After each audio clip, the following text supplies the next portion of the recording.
नमस्कार दोस्तों, इंजीनियर भारत में आपका एक बार फिर से स्वागत है। और आज की इस वीडियो में हम बात करने वाले हैं यूटीएल के नए यूटीएल गामा 2600 मॉडल के बारे में। ये यूटीएल गामा प्लस सीरीज का ही इन्वर्टर है। इससे पहले इनके दो इन्वर्टर आ चुके हैं मार्केट के अंदर, जिसमें से एक की वीडियो हमने अनबॉक्सिंग की बनाई और लोड टेस्ट भी उसके ऊपर करके दिखाया था, तो वो वीडियो आप देख सकते हैं। उस मॉडल को बनाने का मेन मकसद था कि जो हमारा लोड चलता था पहले 1 kVA के ऊपर, उसे 1 किलोवाट कर दिया जाए और एक इन्वर्टर की मदद से कंप्लीट 1 किलोवाट का सिस्टम बन जाए। क्योंकि जो यूटीएल गामा प्लस 1 kVA का मॉडल था, उसके ऊपर आप लगभग 700 वाट के अराउंड लोड चला सकते थे और पैनल 1 किलोवाट के लगा सकते थे। तो उस इन्वर्टर का उपयोग ज्यादातर लोग नहीं कर सकते थे 1 किलोवाट के लोड को चलाने के लिए। इसीलिए उन्होंने फिर लॉन्च किया अपना 2 kVA का मॉडल। उसके ऊपर आप 1200 वाट के पैनल लगा सकते थे और लोड भी लगभग 1200 से 1300 वाट का आराम से चला सकते थे। तो वो इन्वर्टर बिल्कुल परफेक्ट था 1 किलोवाट के सोलर सिस्टम के लिए, क्योंकि वहां पर आप 1200-1300 वाट का लोड चलाते और 1200-1300 वाट के पैनल भी लगा सकते थे। तो अभी इसी को फर्दर आगे अपग्रेड किया गया है और इन्होंने अभी उसको 2600 मॉडल में निकाला है, जहां पर आपका जो लोड कैपेसिटी है वो तो 2 kVA ही रहेगी, लेकिन जो पैनल कैपेसिटी है वो 1200-1300 वोल्ट से बढ़ाकर अभी 2 किलोवाट कर दिया गया है। आप यहाँ पर 425 वोल्ट तक के 5 पैनल को भी लगा सकते हैं, यानी कि लगभग 2100 वोल्ट के पैनल भी आप इस इन्वर्टर के ऊपर लगा सकते हैं। और वीओसी रेंज की बात करें तो इस इन्वर्टर के अंदर आपको 100 वोल्ट की वीओसी रेंज देखने को मिलती है, यानी कि आप इसके ऊपर 2 पैनल को भी सीरीज करके लगा सकते हैं। इस इन्वर्टर के ऊपर आपको 2 साल की वारंटी भी मिलती है और प्योर साइन वेव आउटपुट वाला ये इन्वर्टर है। लेकिन ये इन्वर्टर जाने जाते हैं अपने फीचर के मामले में। इनके अंदर जो फीचर दिए जाते हैं उसी के कारण यूटीएल गामा प्लस 1 kVA की जो सीरीज है वो पॉपुलर हुई, और ये मॉडल भी इसीलिए पॉपुलर होगा क्योंकि इसके अंदर भी वही सेम फीचर आपको देखने को मिलने वाले हैं। यहाँ पर सामने की तरफ आपको डिस्प्ले दी जाती है और कुछ बटन्स दिए जाते हैं, जिसकी मदद से आप इन्वर्टर के अंदर टोटली पूरी तरह से कस्टमाइजेशन कर सकते हैं। और डिस्प्ले के ऊपर आपको दिखाया जाता है पावर सोलर पैनल से आ रहे हैं, कितना लोड चल रहा है, या जितने भी मोड वगैरह है वो कौन सा मोड इनेबल आपने कर रखा है, ये सभी जानकारी आपको इसकी डिस्प्ले के ऊपर ही दिख जाती है। और इसके अंदर जो सबसे मेन फीचर दिया जाता है वो है हाइब्रिड पीसीयू और स्मार्ट मोड, जिससे कि आप अपने बिजली के बिल को कम कर सकते हैं या बैटरी बैकअप ज़्यादा ले सकते हैं या दोनों ही काम कर सकते हैं। तो ये तीनों मोड कैसे काम करते हैं इसके बारे में डिटेल जान लीजिए, ताकि आपको ये मोड को सिलेक्ट करने में आसानी रहे। यहाँ पे सबसे पहला होता है पीसीयू मोड, दूसरा होता है स्मार्ट मोड और तीसरा होता है हाइब्रिड मोड।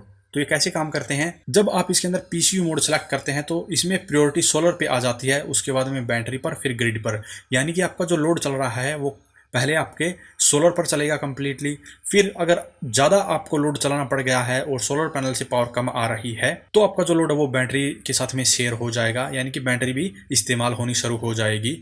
और उसके बाद में भी अगर ज़्यादा ज़रूरत पड़ती है लोड की तो ग्रिड के साथ में आपका जो लोड है वो चलना शुरू हो जाएगा। तो सबसे पहला जो पीसीयू मोड है ये ऐसे काम करता है। ये वहाँ के लिए बिल्कुल स्टेबल रहता है जहाँ पर पावर कट काफ़ी कम होते हैं और आपको बिजली के बिल में कटौती करनी है। दूसरा होता है इनका स्मार्ट मोड।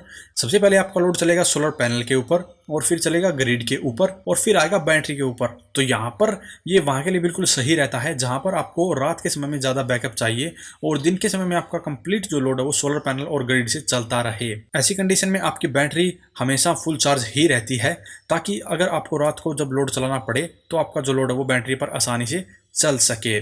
तीसरा मोड है हाइब्रिड मोड। इस कंडीशन में सबसे पहले आपकी ग्रिड सप्लाई यूज होती है और फिर आपका सोलर पैनल से सप्लाई यूज होती है और फिर बैटरी से।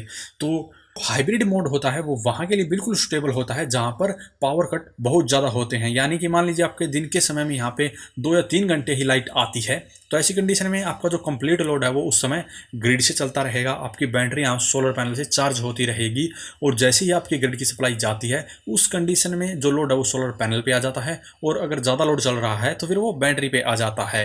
तो यहाँ पर जो रूरल एरिया है जहाँ पर बहुत अधिक पावर कट रहता है वहाँ के लिए हाइब्रिड मोड स्टेबल होता है। तो ऐसे ये तीनों मोड काम करते हैं। अब बात करते हैं इसके ऊपर दिए गए बटन्स के बारे में कि कैसे आप इन बटन्स की मदद से कस्टमाइजेशन कर सकते हैं। तो इसमें जो यहाँ पे 5 स्विच हमें दिए गए हैं इसके बारे में हम यहाँ पे बात करने वाले हैं। तो सबसे पहला जो है आईटी मोड इनेबल या डिसेबल का है, और यहाँ पे जो हमारी एलईडी है वो आप देख सकते हैं ऑफ है। इसका मतलब यहाँ पे आईटी मोड जो है वो ऑफ है। आईटी मोड का उपयोग हम कंप्यूटर जैसे अप्लायंस को चलाने के लिए करते हैं। कई बार कस्टमर को यह प्रॉब्लम होती है कि स्विचिंग के टाइम उनका जो कंप्यूटर है वो रिबूट कर देता है, इसीलिए वहाँ पर यह प्रॉब्लम ना हो इसीलिए हम आईटी मोड को इनेबल कर देते हैं। तो IT मोड को इनेबल करने के लिए हमें यहाँ पर इस बटन को 3 बार प्रेस करना पड़ता है। 3 बार प्रेस करते ही यहाँ पे जो LED है वो ग्लो होनी शुरू हो जाती है और इससे हम समझ सकते हैं कि जो हमारा IT मोड है वो इनेबल हो गया है। IT मोड इनेबल होते ही इसका जो स्विचिंग टाइम है वो कम हो जाता है, जिससे कि हमारे जो कंप्यूटर जैसे अप्लायंस है वो रिबूट नहीं होते हैं। यहाँ पे अगला बटन है बैटरी सिलेक्शन का। बाय डिफ़ॉल्ट यह ट्यूबुलर बैटरी पे सेट होता है। अगर आप इसके ऊपर SMF बैटरी का उपयोग करना चाहते हैं तो आपको यहाँ पर ट्यूबुलर से SMF में इसे बदलना पड़ेगा। इसके लिए आपको यहाँ पर दिया गया जो बटन है इसे 3 बार प्रेस करना है, जिससे कि यह ट्यूबुलर से SMF बैटरी पर आ जाएगा और इस पर आप SMF बैटरी लगा सकते हैं। अगर आप इस पर ट्यूबुलर सेटिंग में ही SMF बैटरी को यूज़ करेंगे तो इससे आपकी बैटरी की जो लाइफ है वो कम हो जाती है और आपकी बैटरी जल्दी ख़राब हो जाती है। इसीलिए हमेशा SMF बैटरी को SMF मोड पे ही यूज़ करें। और जो हमारा नेक्स्ट बटन है वो है सिस्टम ऑन ऑफ का, जिससे कि हम इस सिस्टम को ऑन या ऑफ कर सकते हैं, या यूँ कहें कि जो इसकी आउटपुट है उसको ऑन या ऑफ कर सकते हैं।